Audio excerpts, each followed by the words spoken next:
So the first thing in the issue of studying is you need to have a goal.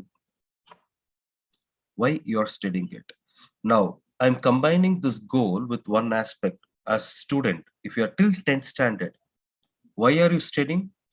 What is the goal of studying? I can give you three reasons. Reason number one, for me to understand the world, right? If I have to understand the world, I need to know max, right? I need to know max if I have to understand the world, because max is the one which runs the entire world.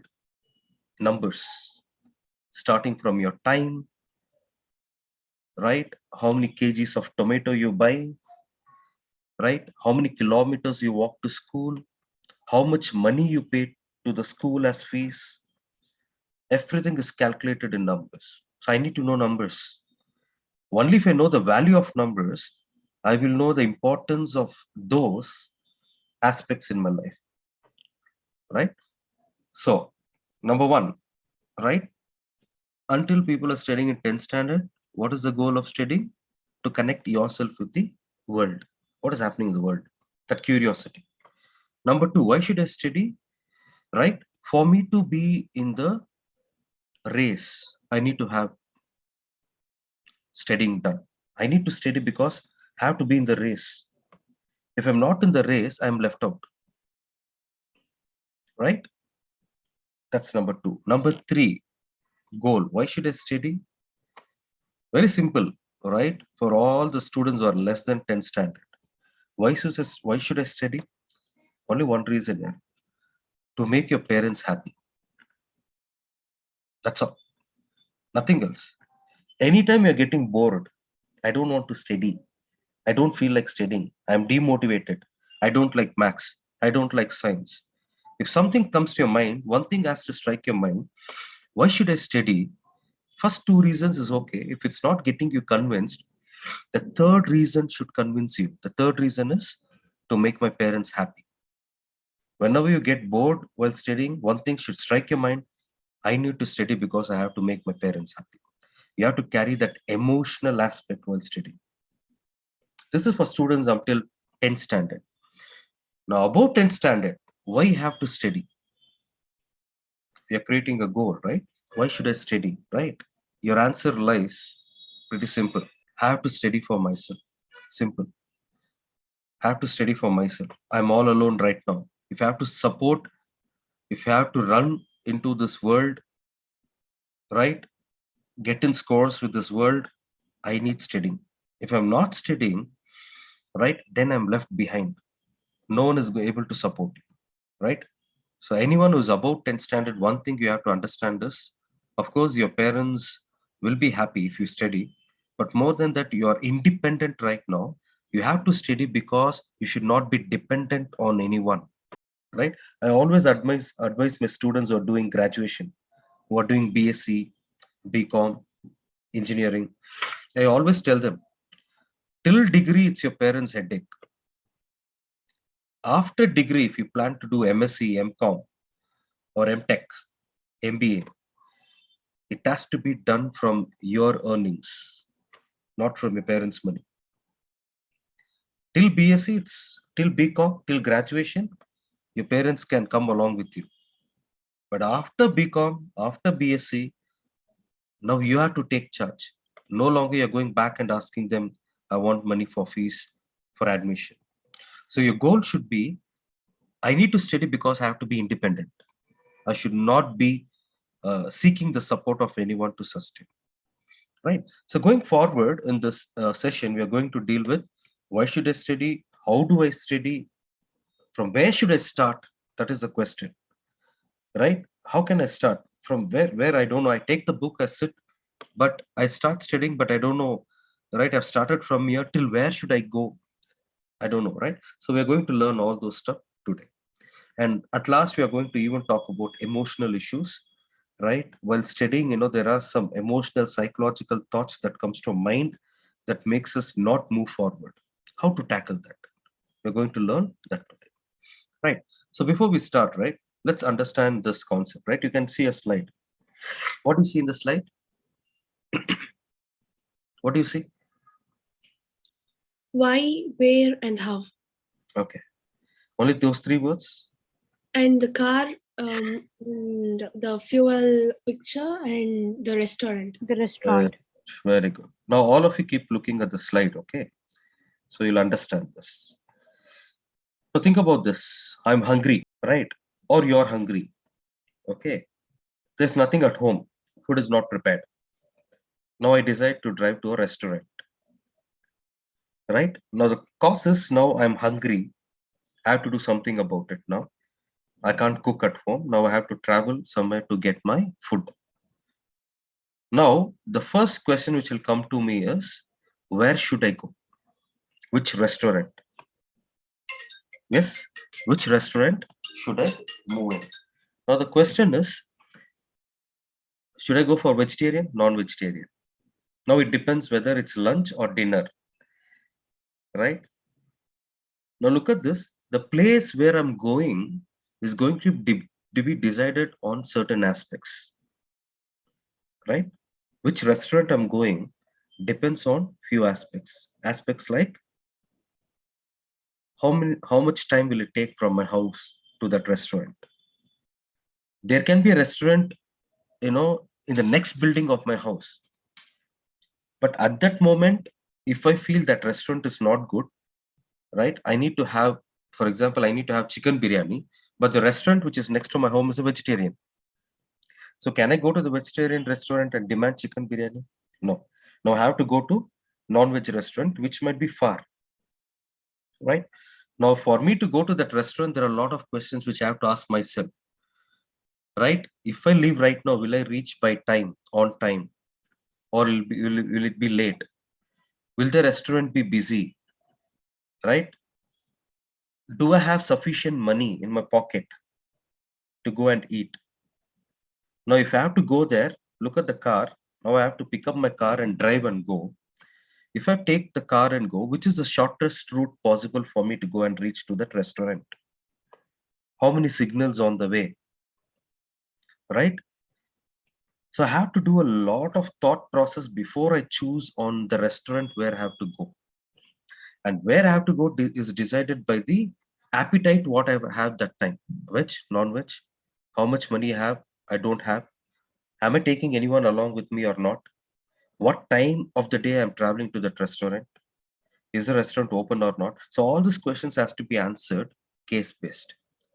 Once I decide, I decide I have to go to the restaurant, I take my car.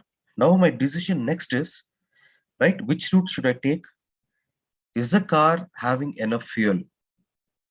Are the car tires having proper pressure? Is the car in good condition? Is the headlights working? If I'm driving in the night, is the brake working? See, look at this. So many aspects are there for me to go and reach that restaurant. In case there's no fuel, on the way I have to stop at a pit stop, fuel the car and go. I need that. Now, why I'm giving this example is, before you start studying, there are a lot of things that you have to put as goal creation. When you create a goal, there are a lot of things that comes into picture. How I told, right, to go to a restaurant itself, how many things I have to answer before taking that decision. So before you start studying, you have a lot of questions to be put. What should I study? How should I study? Where should I study? Why should I study? All these questions. All right. So let's start off with, how to deal with studies, right? In the sense, how can I start studying? So today we're going to learn 4 principles, right? 4 simple principles, and through the principles, we are going to learn 4 simple tricks. That's all. Only 4 things, right? Number 1, right? So before we start, look at this slide.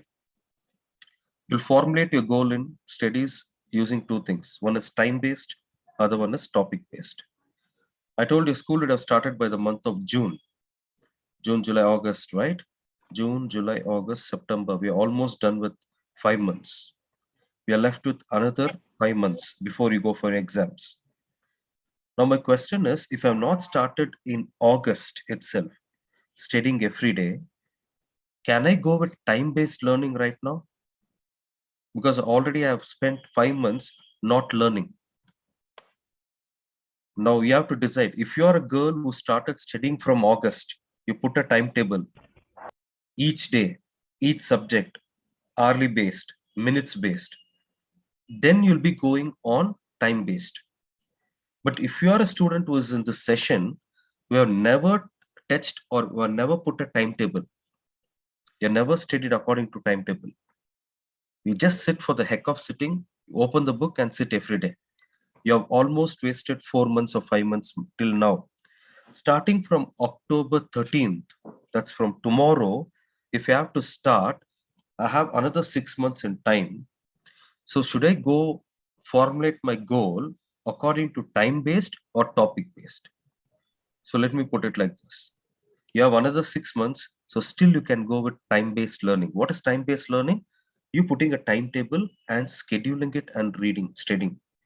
See, if you look at the top scorers in all the universities and schools, they will give one thing common answer. The answer is called I prepared. I was prepared. When they use the word prepared, they automatically say, I have put a schedule. What is prepare? Being ready. When will you be ready? Only you know what to do when.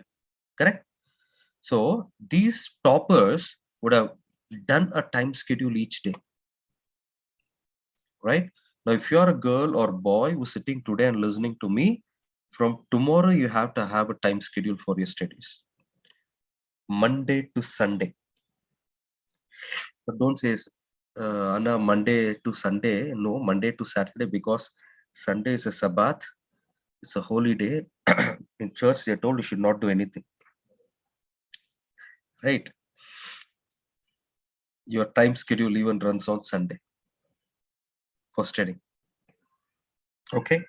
So you need to put a schedule. Let's take, for example, your school gets over by 4 o'clock, 5. You get back home, refresh. 7 o'clock, you're ready. 7 to 9, 2 hours, or 7 to 10, 3 hours. From Monday to Sunday, you should have a timetable. You should have. And you should split it like this. Your timetable for 3 hours will be split as a schedule of 1 hour, 1 hour, 1 hour each. And which topic, which subject you're studying, you need to decide. Okay? You need to sit and put a timetable. So I'll just give a small hint here. The subjects which you love, right? When I say the subjects which you love, the subjects which fascinates you, which have more interest, put it on a Monday. That will give you a kickstart for your studying. Something that you love, you'll start initially. From Tuesday, Wednesday, Thursday, and Friday, put the subjects which you find very difficult. And it has to be all these subjects which are difficult has to be running from Tuesday to Friday. Again, Saturday, Sunday is the subjects which are favorites to you, which you have more interest. This is how you schedule a timetable. Now, there is second way of formulating your goal in studies, that is topic based. When I say topic based, this usually is followed before exams.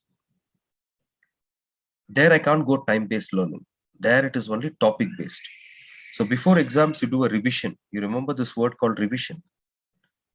So that is topic based. You'll never open the book 1 hour I studied, so I know a lot of things. No, there it's not quantity. Now we are going based on quality. What is quality? Which topic is important? Which topic is not?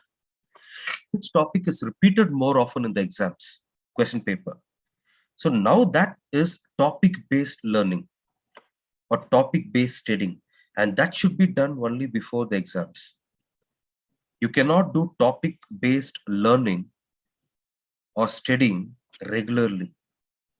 Your topics based learning will happen only when you don't have time. You'll pick up the topics which are more relevant and you'll put more effort there. Understood? Okay. Now let's go on the process of how do I study. This we have done it before earlier in your sermon, right? How do we prepare sermon? I'm just giving you a glimpse of it right now. How do I study? Whenever we are studying, make notes. When I'm saying make notes, make flow charts, break down, make it short. For example, let me ask you, Pratna, what's your mobile number? 979-101-7094. Beautiful. So Pratna made my job easy, right? She didn't tell all the 10 numbers together. Did you notice that? She divided the numbers like this. First three letters, first three numbers, the next three numbers, and the last four numbers. Did you notice that? That's how you told your numbers, Pratna? 979-101-7094. That's how you told before also, right? Yes. This is what I call it as breakdown. See, Pratna told only once, but I could get that numbers, right? Because she split it. Breakdown. Thank you, Pratna. You can go on mute. So whenever you're reading, make notes as a breakdown format. Small bits. Break it down. This is the best way to study. When I say flow charts, I always tell this, your hand and your brain is linked. It's linked. I think there'll be few teachers here, right? They are done in their B.Ed. One thing they'll teach you is the motion, the kinetics, what we call, is associated with your neuro. Whatever your hand does, your mind will remember easily. That's why in childhood, right, if you remember, they'll show your fingers one while counting 1, 2. While you're counting 2, 2 fingers will come out. 3.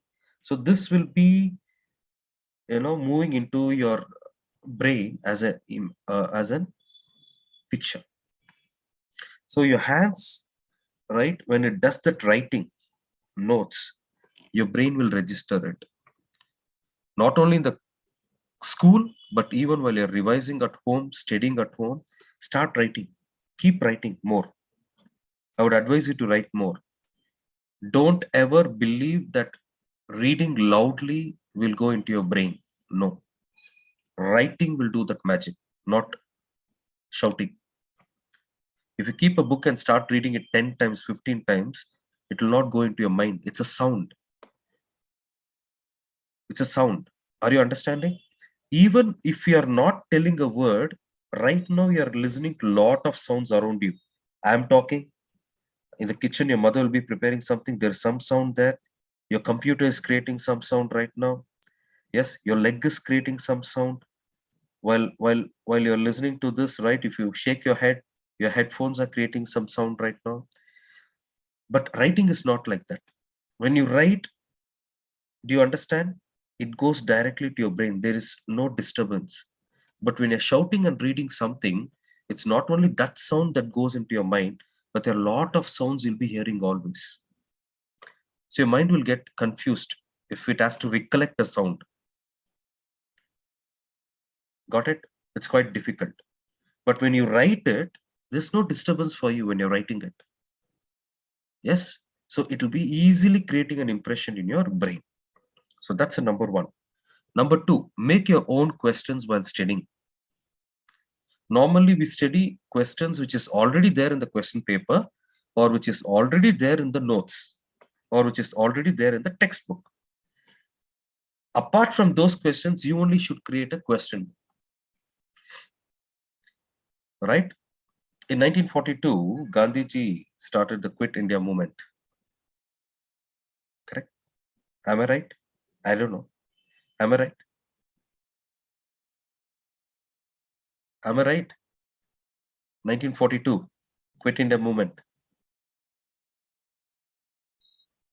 Now, no, don't ask me who's Gandhiji. Right? Okay.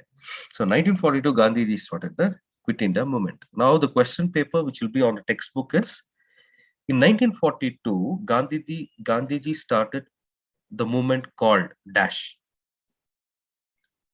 Quit India movement. That's a question. Now, instead of that, you need to create your own thing. Dash started the Quit India movement. Gandhiji. Gandhiji started the Quit India movement in dash year 1942. Now, if there is a standard question, you only create a question parallelly. So this will make your mind more, uh, you know, ready to answer to any questions from that part. You can answer anything, right? So prepare your studying pattern like this. You need to ask your own questions while studying. Number 3, we call this as revision. What is revision? If you remove the word re, it's called vision. Revision is nothing but revisiting your vision, right? Now, how to do it? There is something like this. I'll tell you how you people revise during exams. What do you do? Right? You take a book, you open the page. Once you keep looking at the page, I know this, I know this, I know this. You do this, most of you, before the exam, right? Have you noticed children, sitting one day before the exam? What they'll do is they'll take the textbook, they'll go through the first page, they'll not read. They'll look at the page, I know this. They look at the second, I know this. That is not revision. It is recognizing. Your brain is you learned this before. You learned this before. That is recognition. That will not help you in exams. What will help you in exams is recalling. What is recalling? Even without looking at the book, your mind has to say first page is this, second page is this, third page is this. That is recall. If you look at the page and remember, it is called recognition. It is not recall. So when you're studying, you need to do recalling, not recognizing.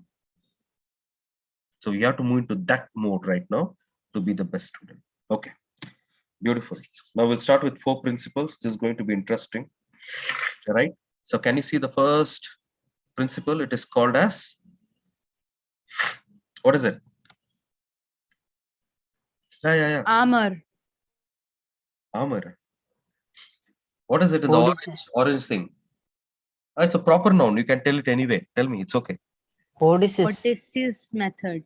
Odysseus method, right? See, Renita, I can tell as Renita or Renita or Renita. It's a proper noun. I can pronounce any way I want. Okay, so don't feel bad. Okay, it's called Odysseus method. What is this Odysseus method?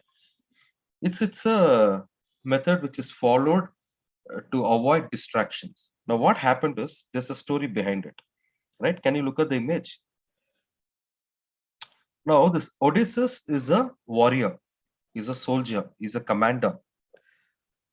This fellow, right, used to go and fight with the other countries, other kingdoms, right, and win the war and come back to his country. Those days, all were traveling by ship, right? The entire army force will go by ship. So what used to happen is, once he returns from the war, he has to cross an island. What is an island? Piece of land covered by Sir, water in the 4 directions. Four sides of it. An island is a land which is covered by water on all the sides, right? Okay. Now this ship has to travel through that island. It has to cross that island and then reach the home or the kingdom of these people. But the problem is, whenever they cross this island, there'll be a nice, amazing music which will come from that island. And this music is so amazing, right, that it'll look like it's like an heavenly music. That's what they term. Very soothing music. And the music will invite you to the island. Even though you're not going towards the island, the music will ask you, invite you, come here. So once the ship goes near the island, right, you'll feel it's not an island, but it's a trap. The ship will be actually taken over, or it will be captured from the people on the island. So it's a trap. So Odysseus knows this, that this island is a trapping island. So what he does, and only the commander can hear to this music, and it will be so soothing that will hypnotize you.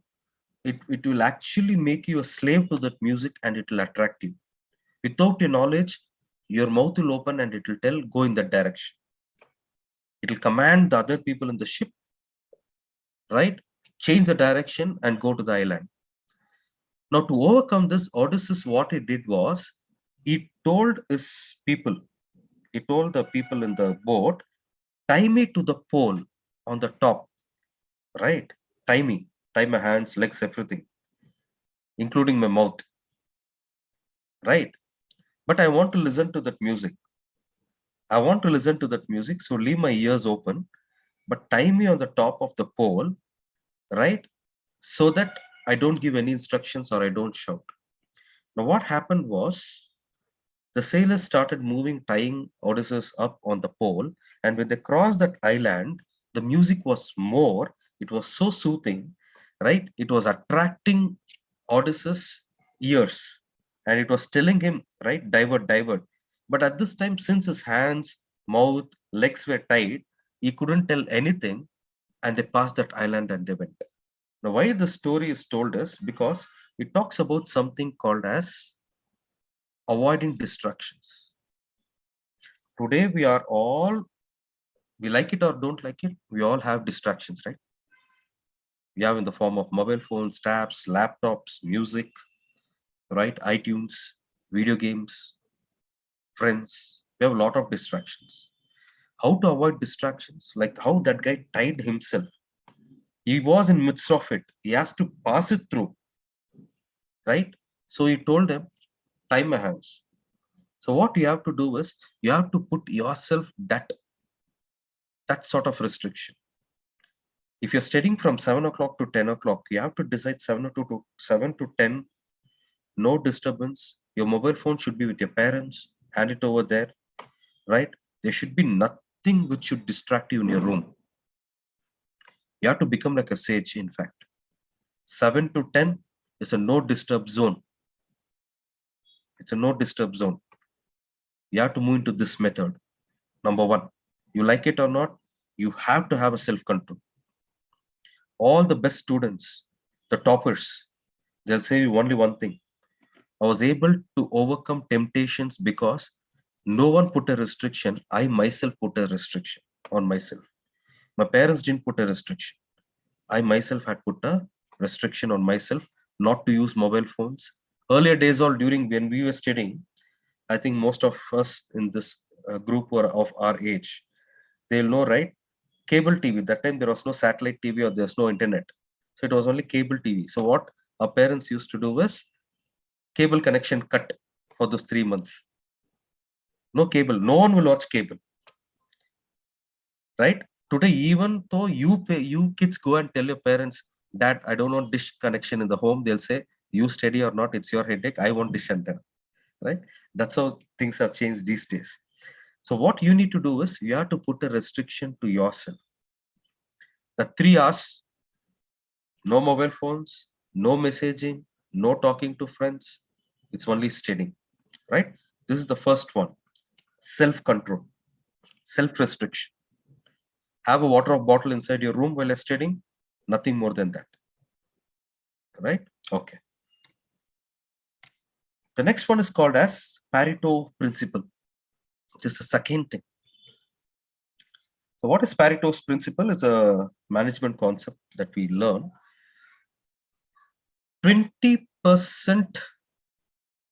of what you do, right, will give you 80% result. For example, if there are 100 people in your city, out of this 100 people, only 20 people will be robbers. Correct? Not all 100 people are robbers. Only 20 people will be robbers or thieves. Correct?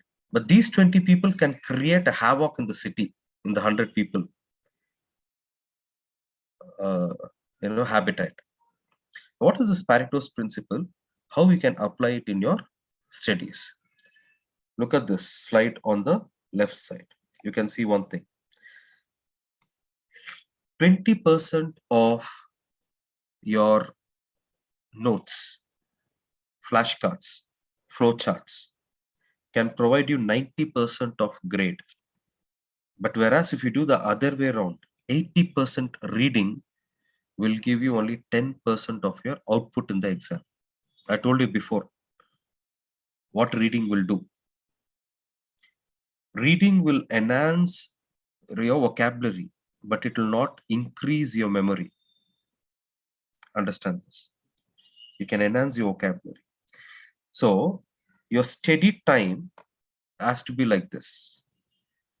Your 80% output should come from your 20% of hard work, right? Even if you're studying for 20 minutes, it has to be optimum and that it has to be the best. Understand this.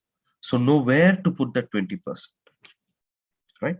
I will not go more in detail about this. This much is more than sufficient. Understand this. Even if you're putting a little bit of effort, that 20% of effort should be so effective that it should make the 80% go mad. 80% to work amazingly, right? The third one is called as Pomodoro. Okay, this is something that you people will like me telling this. So what is Pomodoro? It's nothing but spacing between your work.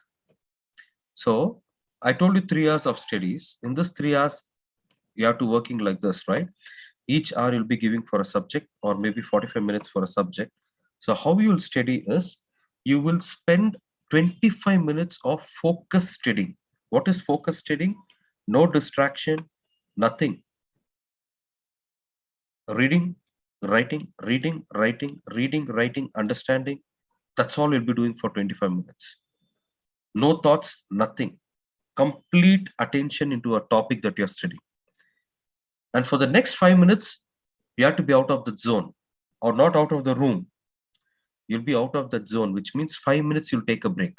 You'll get up from the chair, you look outside the window, you'll watch how people are talking outside, you'll take a fresh breath, you'll lie down on the bed for 5 minutes, close your eyes, relax, or take a ball, keep hitting at the wall, hold it, keep jumping, do some exercise.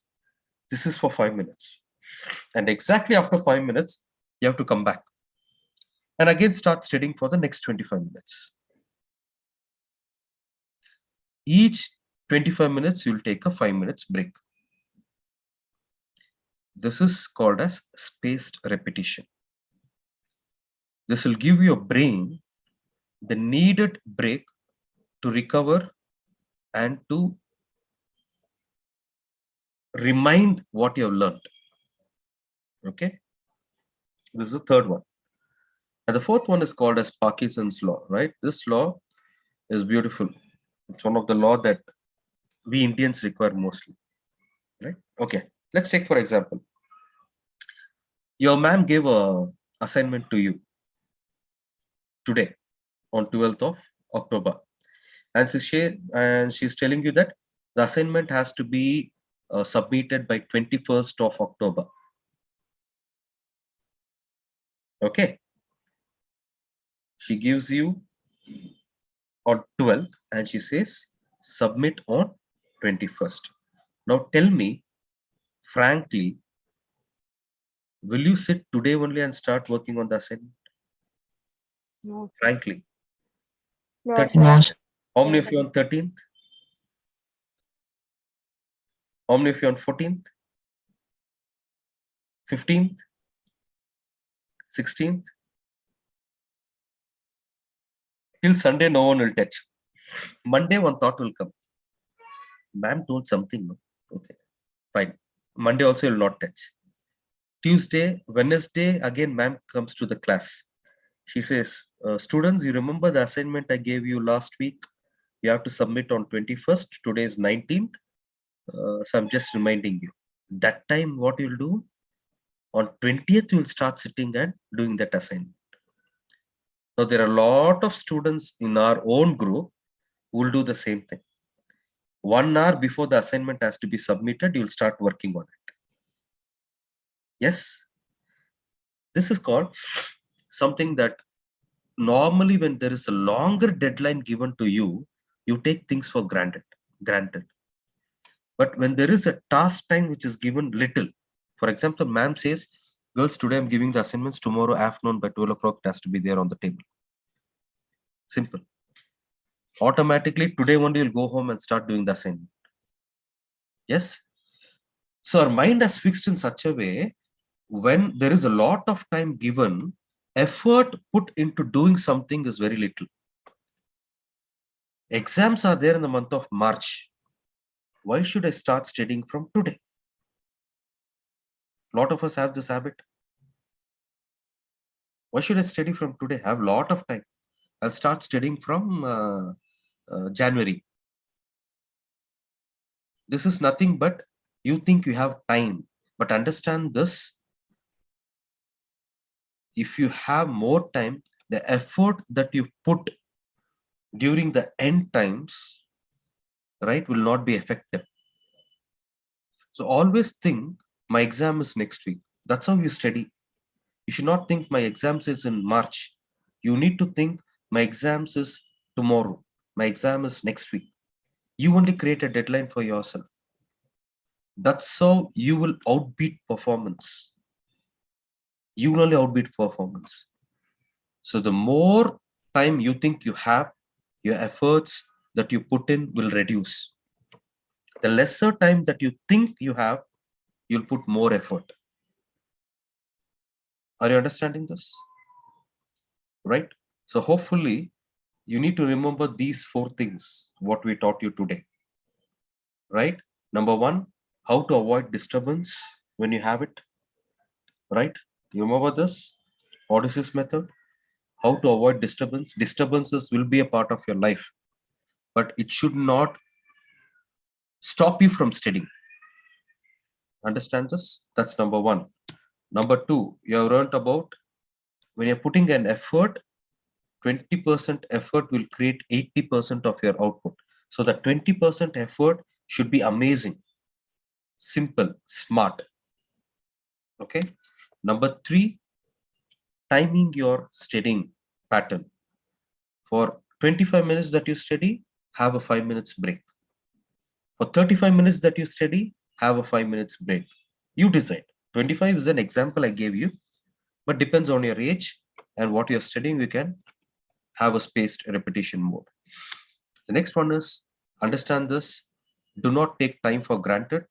Don't think you have more time. The more time you have, if you think so, the efforts that you are going to put is not going to be complete and it's not going to be fruitful.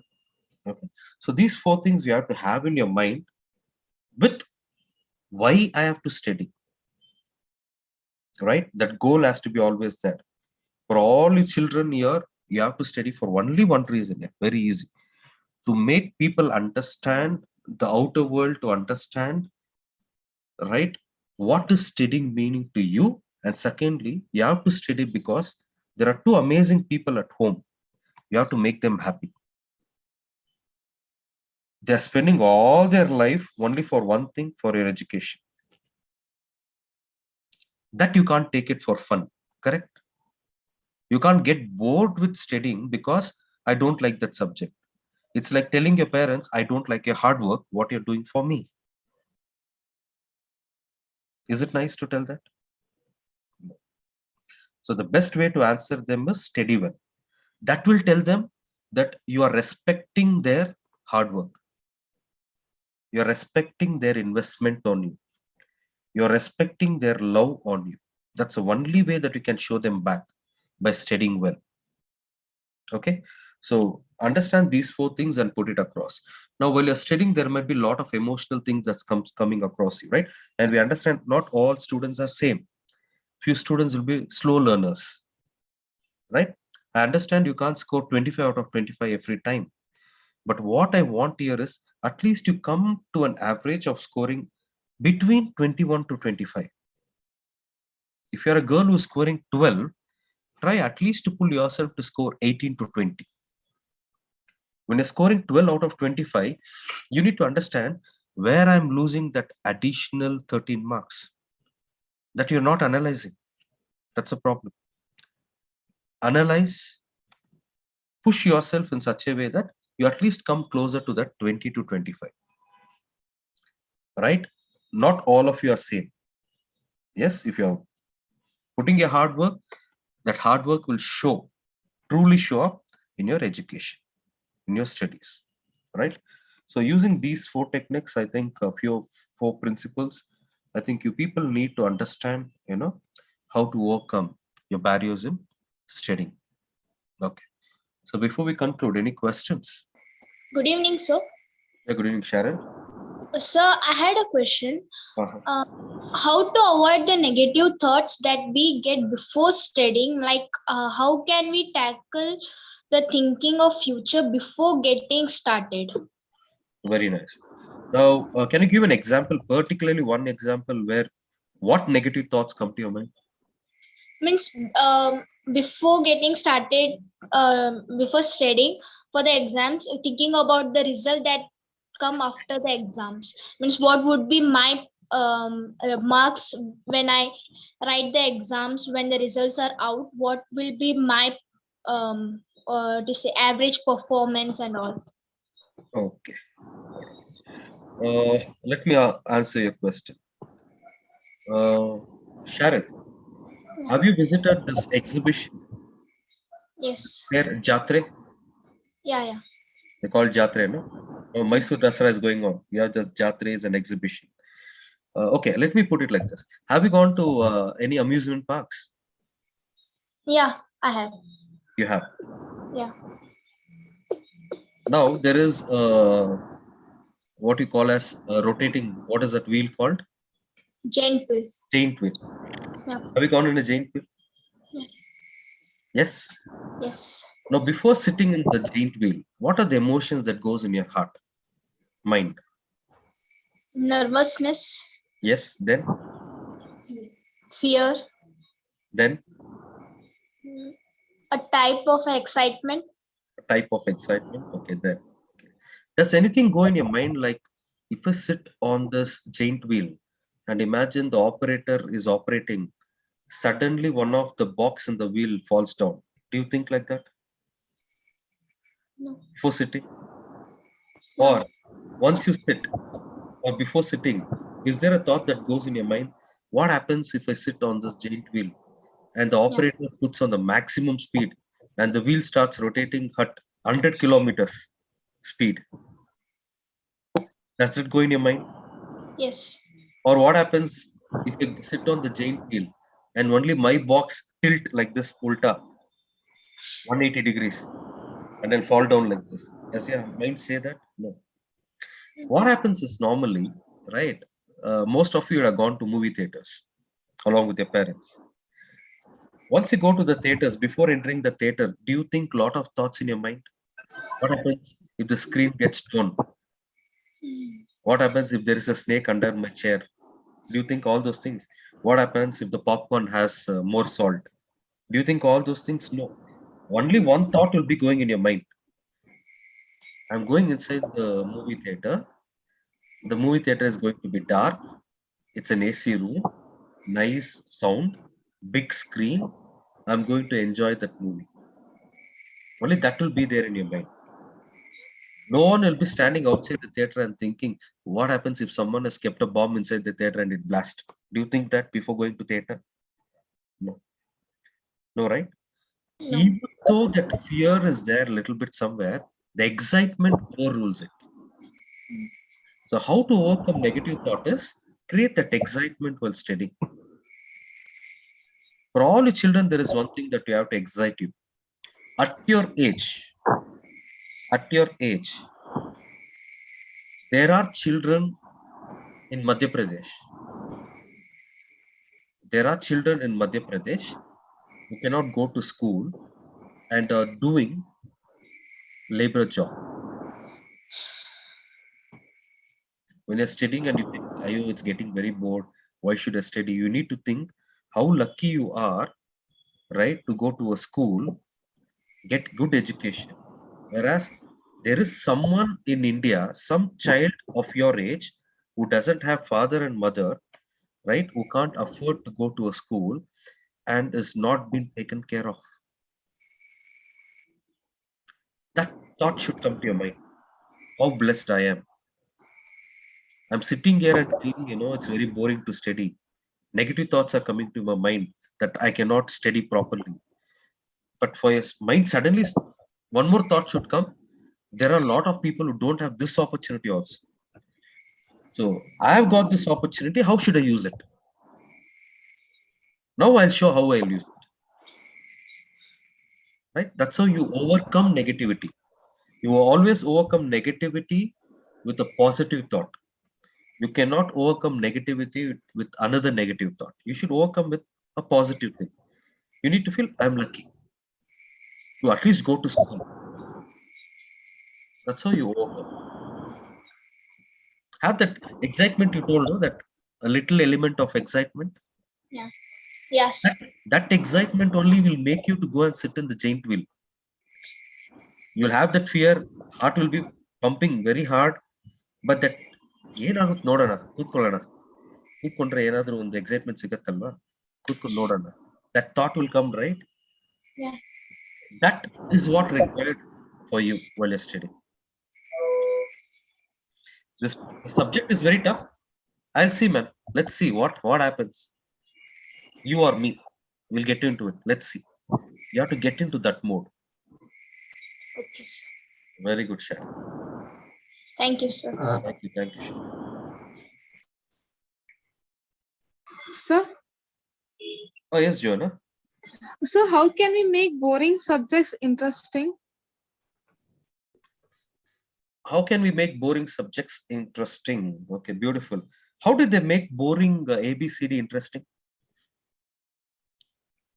By pictures, sir. By pictures, music, Music, yes, sir. cartoons, animations, right? Yes, sir. Now, what are you studying? 9th, sir. 9.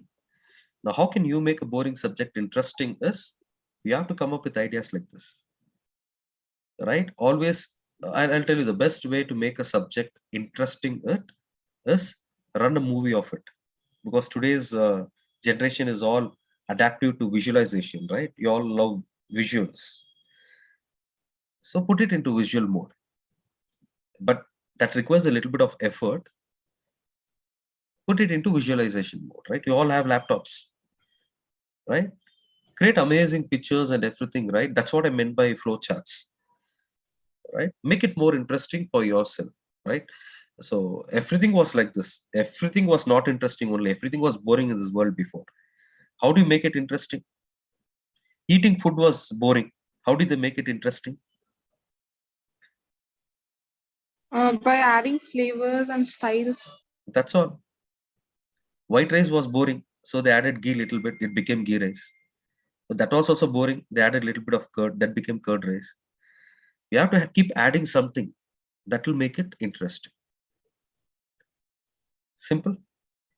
Yes, thank you, sir. And you need to add something that interests you. So you will have something passionate, right? You might like music, or you might like what you say, drawing, or you might like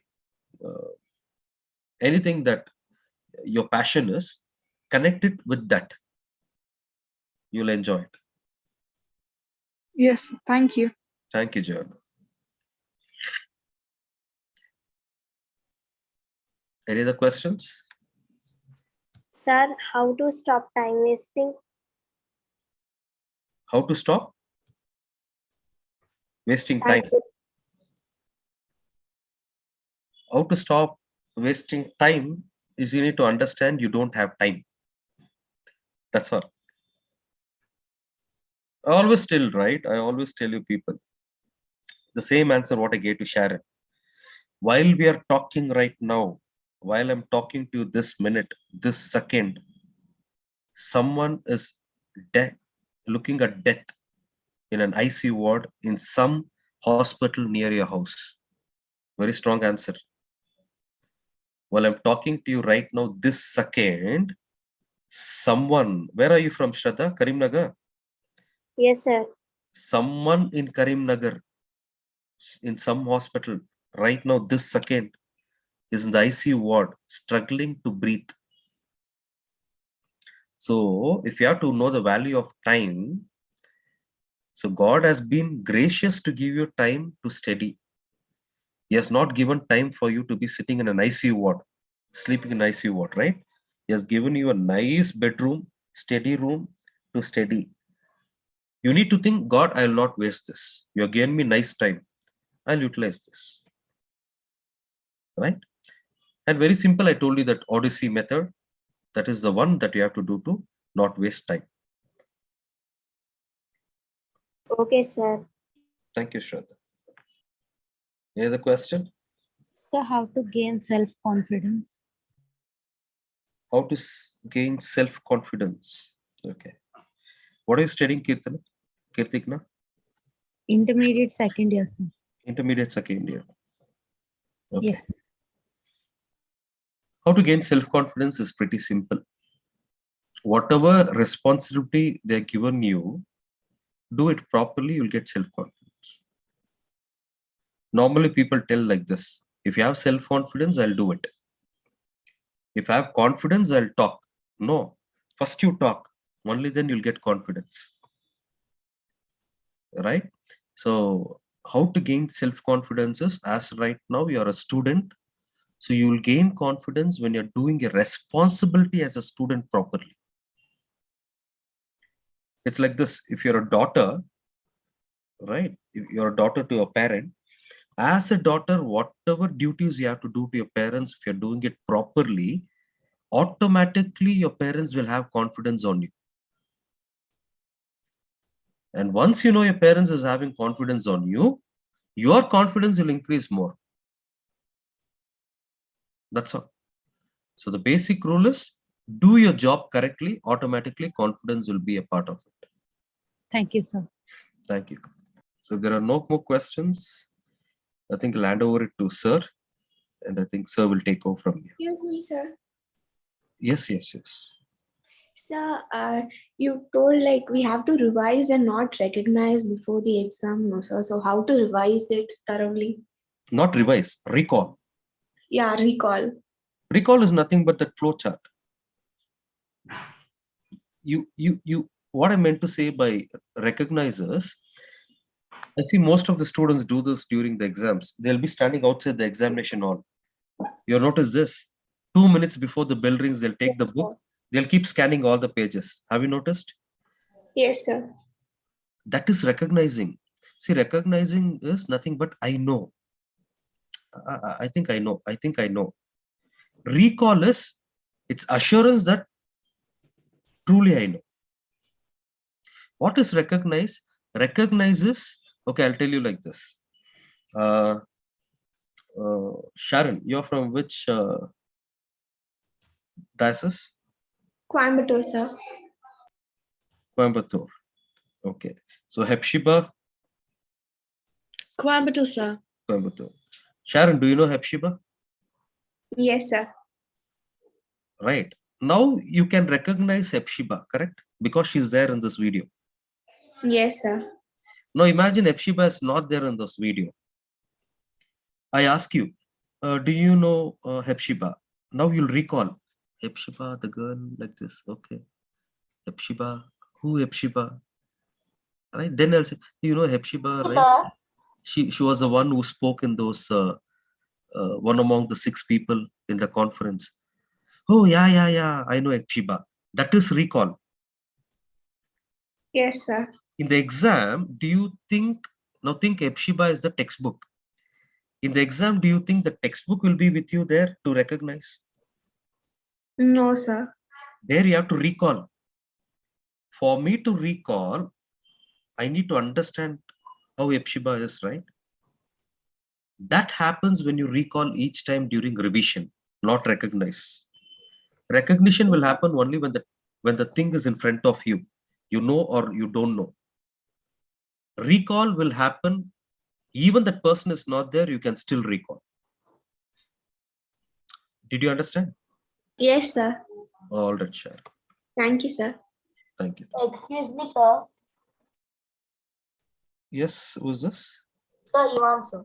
Hi, Ivan. Yeah, go ahead. Sir, I have a fear of some subjects. How to avoid that fear?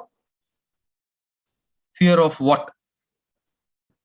Sir, like maths, sir. Okay. I'm also afraid of max even. I'm also afraid. Okay. Let me ask you a question. Are you afraid of evil, ghost? What, sir? Are you afraid of ghost? Yes, sir. Now, if you put Ivan in that room, switch off all the lights, close that room, and leave it dark, will you be afraid? Yes, sir. Hey, you go to church. You go to church. Now I'm asking you, do you go to church? Yes, sir. Do you believe in God? Yes, sir. Then why are you afraid? Hello? Hello? Sorry. I think there was an internet issue. Okay, I was asking you, if you believe in Jesus Christ, if you believe in God, will you be afraid of ghost? No, sir. Now let me ask you a question. You're afraid of Max because you don't believe something else. What is that something else? Something else which is called as hard work, revision, studying. If you have studied, you will not fear. Only if you don't study, you will fear. Did you understand? You have to study. Keep it aside that you have fear in Max, right? First, the same thing what sir told, before we started this session months ago. To learn swimming, you have to get inside the swimming pool. To learn Max, you have to love Max. Fine, Ivan? Yes, sir. You have to love Max, right? And you need to always think like how God is with you. That's why you're not afraid of ghost. Similarly, you have to believe I can tackle mathematics. Mathematics is nothing. It's simple, basic problems, right? Simple, basic stuff. Put some formulas, you're going to get an answer. Okay. So approach it like this. Okay, sir. All right.